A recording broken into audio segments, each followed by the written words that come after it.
Hello and welcome to another riveting Wednesday of A Little Bit Unglamorous, and I'm your host, Erica Renee. Thank you for joining me. I just got home from my beach walk. Ooh, my stomach is growling. I went on a walk on the boardwalk earlier today. It was so nice. It was so nice. Honestly, I don't do that enough, and I'm trying to get more exercise in. So I walked for a few miles, and I got to appreciate the sunset. So it actually did wonders to help me just clear my head. And for me, it's Monday right now. For you, it's Wednesday. I cannot believe that it's only the beginning of the week, and it feels like it's already been the longest week ever for me. First, I have an announcement that I'm very excited about, and I don't think I've announced this yet on the podcast. There's a little hint behind me.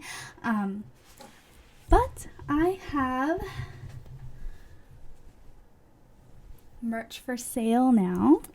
I know I previously announced that I had merch. It was kind of just a mock-up merch item that I got for my mom and I at the mall. These are actually so much better in my opinion, and I'm very excited. So these are now available for purchase for anyone, and I will put the link in the description for anybody that's a hardcore, a little bit unglamorous fan and you want to rock our merch. I have a crew neck. I love a good oversized crew neck. I think I got an extra large. And this is in shade purple. It comes in many different colors. You can also get hoodies and t-shirts. And I have a few embroidery items too that I'm working on. So if you want to check those out, the link will be in the description. And you can support our merch.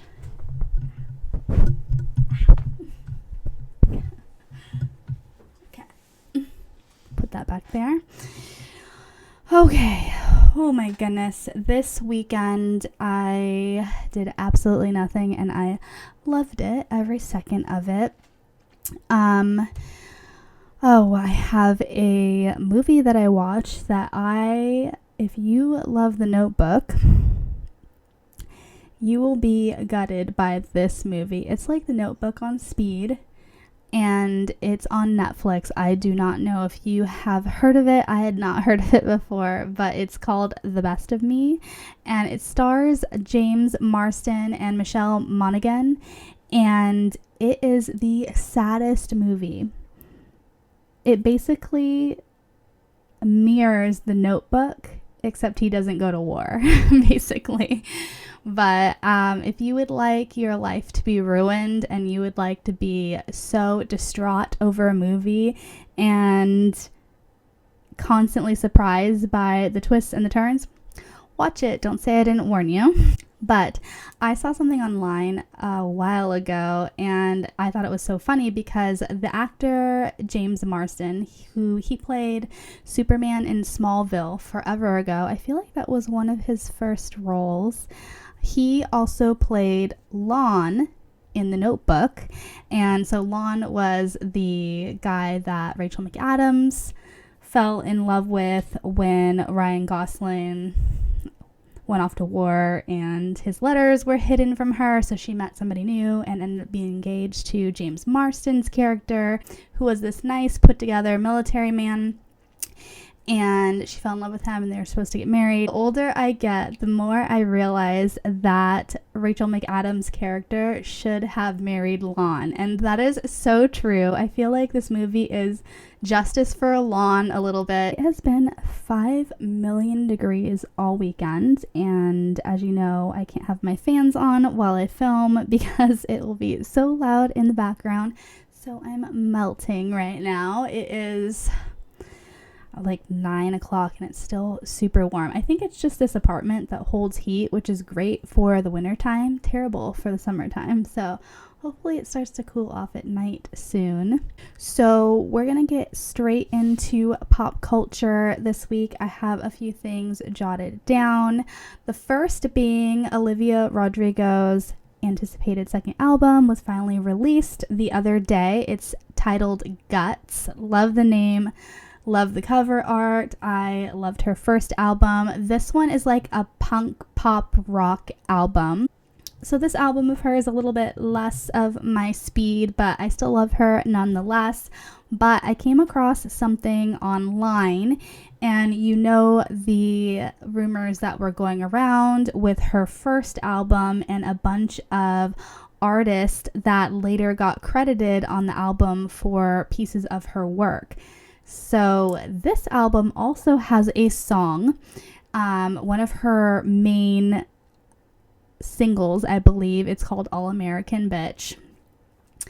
And someone put that song over Miley Cyrus's song from the very beginning of her career, right before or right after she kind of broke out from Hannah Montana. She came out with her first solo album. It was self-titled Miley Cyrus, and it was a song called Start All Over.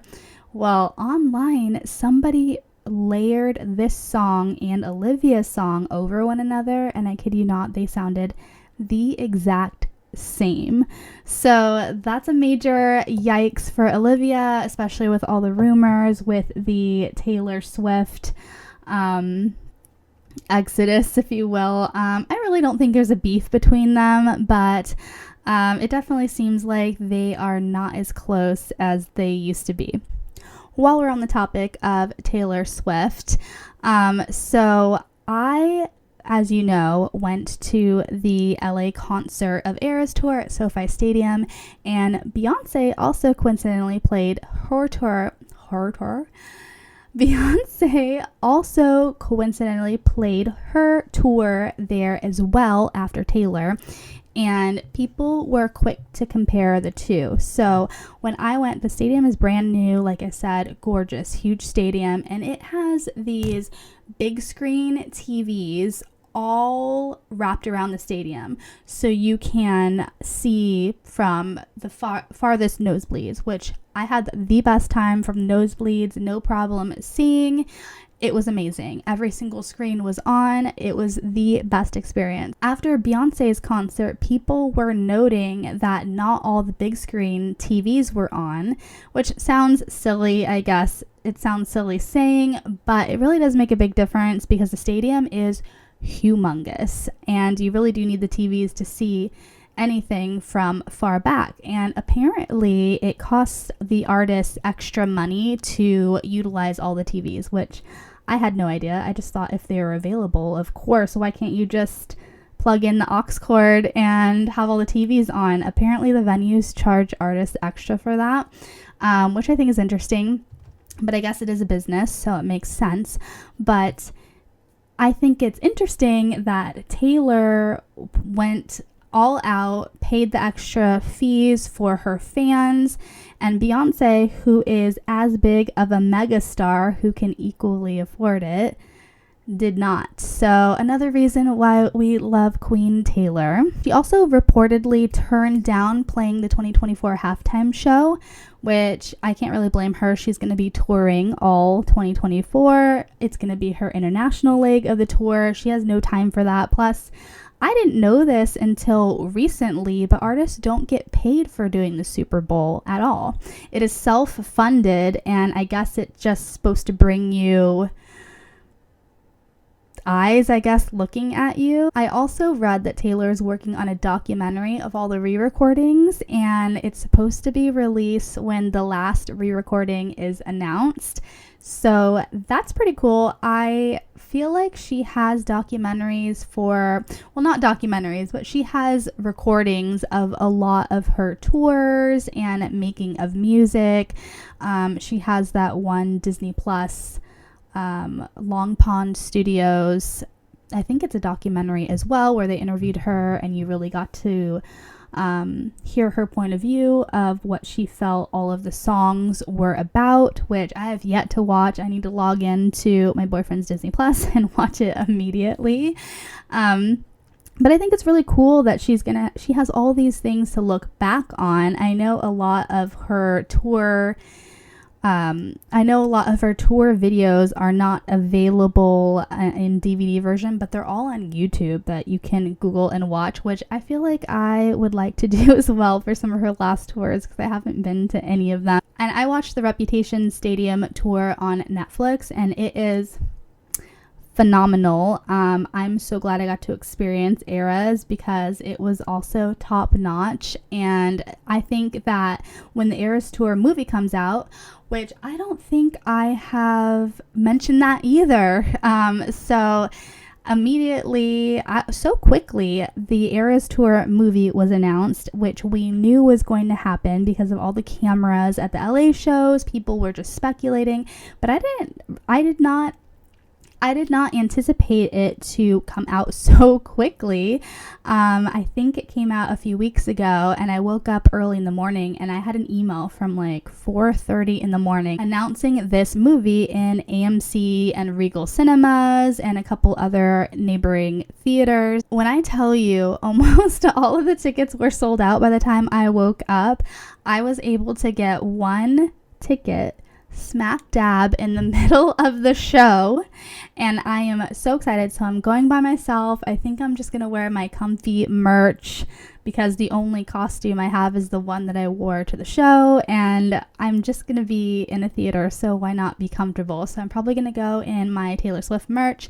I heard that people are supposed to be trading bracelets again, and I just hope people are respectful of the theater atmosphere because I've definitely seen how chaotic the fandom can get with the screeching of lyrics and getting very excited and dancing, and it is movie theater, so hopefully I'll have just as good of an experience as I did at the actual tour. And I am so excited. And it's so funny because people are going nuts over, of course, the merch that the theaters are also releasing. And it's just a popcorn container and a soda cup. But in the name of capitalism, we are charging like $30 for the pair, I believe, and people are going to buy it and they're going nuts over it. This next topic is an older one that I had no idea, so maybe other people didn't. My mom definitely did, but we're taking it back to the Parent Trap era where Lindsay Lohan played the twins, and they basically trick their divorced parents into falling back in love. And the wife, her name is Natasha Richardson in real life, was married to Liam Nielsen from Taken. And she actually passed away in 2009 from a freak skiing accident. And I was reading up, I was in a rabbit hole of information. I could not believe this. And apparently he never remarried. Don't quote me on that because my mom told me and I didn't actually verify and look it up. But in my mind, he never did because he was so in love with her that he couldn't possibly find somebody else. And anyway, so I saw something online that said her character in The Parent Trap was actually very similar to her personality in real life. So her son watches the movie a lot just because it reminds him so much of her. And that just hit me in all the feels. It was so sad. And I won't go into details and bring down the pod, but if you ever hit your head, do not go to sleep. And if things start to progress worse, seek medical attention ASAP. I don't believe she was wearing a helmet either when she was on the ski slopes. I think they were the bunny slopes. I'm not sure if she hit a tree or what have you, but she had some trauma to her head, and apparently everybody was very worried for her, and she was like, no, I'm fine, shook it off, and declined medical attention. Went back to her room, and things started to get worse with a headache and then confusion, and then she was immediately rushed to the hospital. And that small incident of not wearing a helmet turned into brain damage not just brain damage, she was brain dead, which I just said I wouldn't go into detail and bring down the pod, and here I am. But I must be the last person on the planet to realize that had happened. I had never known they were married and that she passed in this freak accident. Am I the only one who didn't know that? Did you hear about that? Next, I have an update on the whole Sophie Turner, Joe Jonas situation. It is blowing up in the news, and both camps are trying to drag down one another. Who knows what the real story is? I feel bad because in the last episode, I mentioned I didn't know who Sophie Turner was. She is in Game of Thrones. Hello. I don't have HBO. Sorry, I'm poor. But she was one of the main characters in Game of Thrones. She's gorgeous. She is really tall, thin. She is from the UK. I was right on that. I saw a TikTok and I wanted to expand on it. And basically the gist of what the woman said in the TikTok is, you are either the Sophie or you are the Priyanka. Which one do you want to be? And that was really heavy, but it got me thinking. So Sophie Turner and Joe Jonas were engaged for a full 2 years. The amount of time that it took Nick to meet Priyanka, propose to her, marry her. Sophie was actually a bridesmaid at Priyanka's wedding. Did I mention this in the last podcast? I'm having deja vu, but maybe it's just because I dug so deep right after I filmed it that I had to give an update because I was just like, psh. So Priyanka had that whole month-long wedding celebration, and Sophie and Joe went to Vegas and got married with the ring pop. So think of it from Sophie's perspective, and I think that they ended up having a redo wedding, but you waited 2 years of being engaged, and I think they dated for years before that, and then they're just like, screw it, let's just go get married in Vegas with a ring pop. And don't even get me started about the damn ring. It's not about the ring, it's about the effort. I feel the need to clarify he actually did propose with a $25,000 ring. And they actually have a very large age gap. I believe 7 years. So she is 27 now. I believe only 23 when they got married, which is so damn young. So there's a lot of narratives going around. It seems to be a lot of negative narrative on Sophie's behalf. Correct me if I'm wrong, but the media seems to be attacking her, basically saying she liked to party a lot and blah, blah, blah. And first of all, she's from the UK. I believe the legal drinking there is quite young, so I feel like she has got that all out of her system. But again, who knows what actually happened, but while I was down this rabbit hole, I came across another TikTok that I thought was very interesting, and it was from a lawyer, and she basically gave her 2 cents about people that she represents, and she said she is to a T able to figure out what happened and who was at fault, so to speak, and I thought it reigns true for all sorts of situations with people. And think about it. If you've ever had any sort of relationship fall through, whether it be a romantic relationship, a friendship, an acquaintance, there's generally one person who just keeps their mouth shut and keeps it moving. And then the other person who runs their mouth, tells anybody and everybody who will listen, and spins their own narrative. And more often than not, the person who is running their mouth, spinning their own narrative, is the one who probably created the problems in the first place. So the VMAs are coming up, and I believe Shakira will be performing. She's supposed to have a new album coming out as well in September, and it got me thinking about all of the drama she's been through. She has had a year. She found out her man's was cheating. She's going to be on trial for tax evasion. I wonder what's going on with that, because the jail time on that is unreal. Do you think that she will actually be convicted? Do you think celebrities actually serve jail time?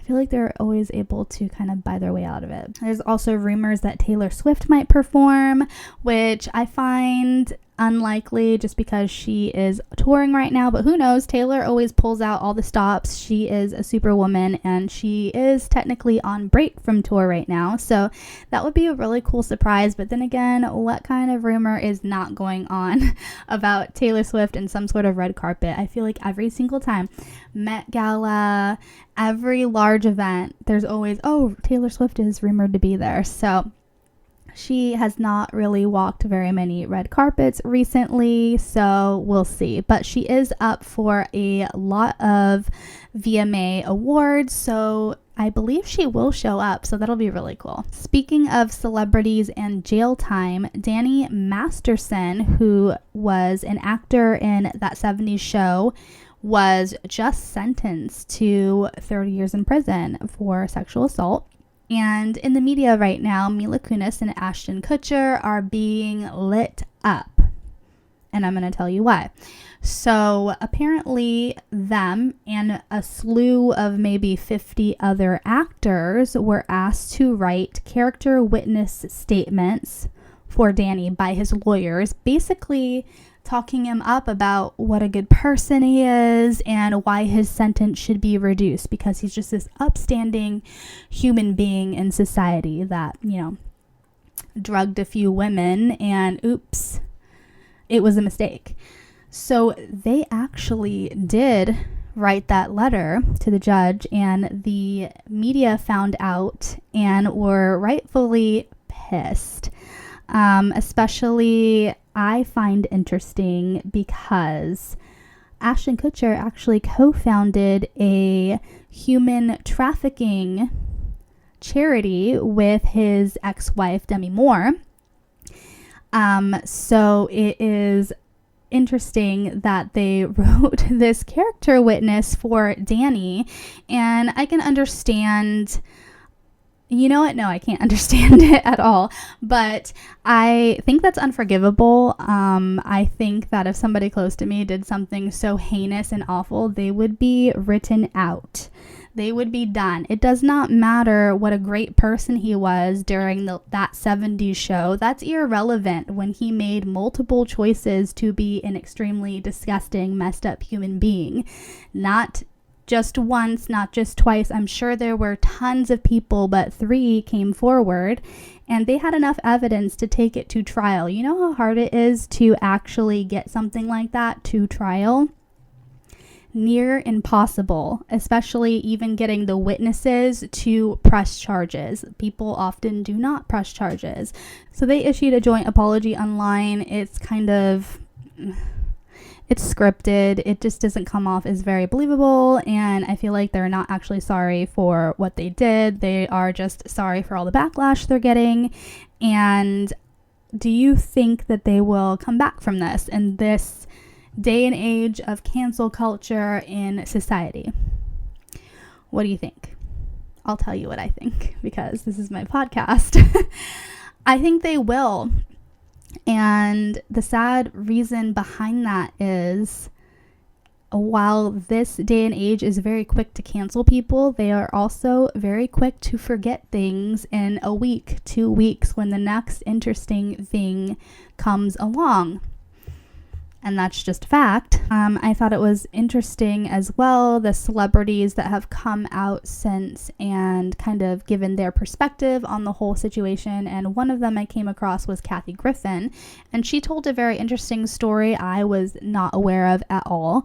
And she talked about her late brother, who has since passed. She has a brother that's alive now, but he is a great upstanding human being, so we don't want to mix them up. But her brother, one of them, who is now deceased, was a predator. And she talked about how she very much tried to get him caught and was shunned by her family because of it. And she said that he was apparently a landlord, and because of this, he had keys to everybody's apartments, and that's how he found his victims.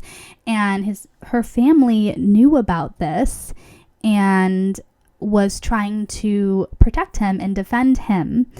And she basically used her story to say that what Mila and Ashton did was unacceptable, because even she had her blood relative, her brother, who was showing these awful characteristics and doing these awful things.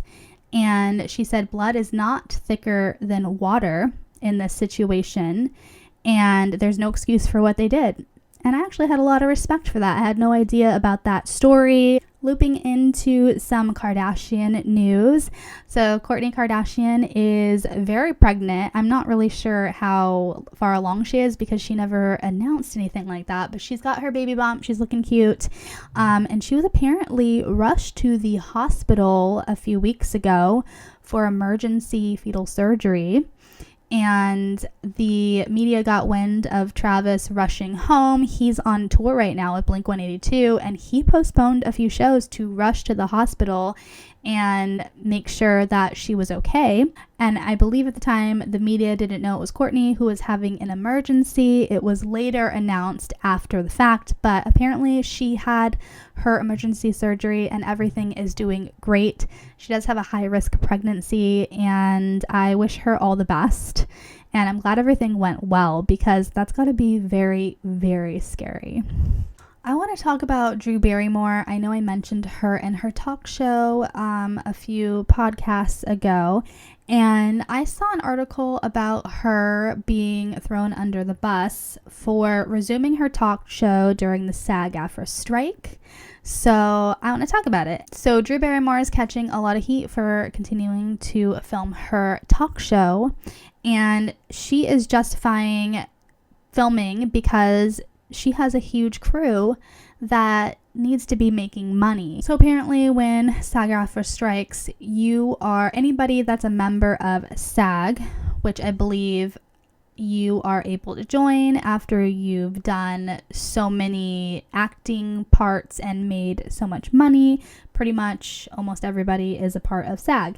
And whenever they go on strike, it is against the rules to continue to film any TV shows. It is against the rules to talk about any TV shows that you were previously in. Like, you cannot mention their names or advertise them. Any sort of movies that are coming out that you are in, you are not allowed to promote, go to red carpets for, or talk about. So Drew Barrymore is catching some heat because she is continuing to cross the picket lines and film her TV show. She is justifying this. She said she made a choice and she's in compliance with not discussing or promoting any sort of film or TV that she has been in. And she's justifying this because she is saying she has a cast and crew who all need to feed their families, and if she goes on strike, they're not making any money. And I think that makes a lot of sense. I think a lot of time the little man, the low man at the totem pole hurts the most when all of these rich actors who can afford to go on strike force all the other people to suffer because they are not allowed to work and are being threatened to be shunned by SAG. So if you are shunned by SAG, you basically cannot work in the industry. So it really puts a lot of people in between a rock and a hard place, because you don't want to get blacklisted from movie sets, but at the same time, how are you supposed to make money when you're barely getting by as a lower end actor?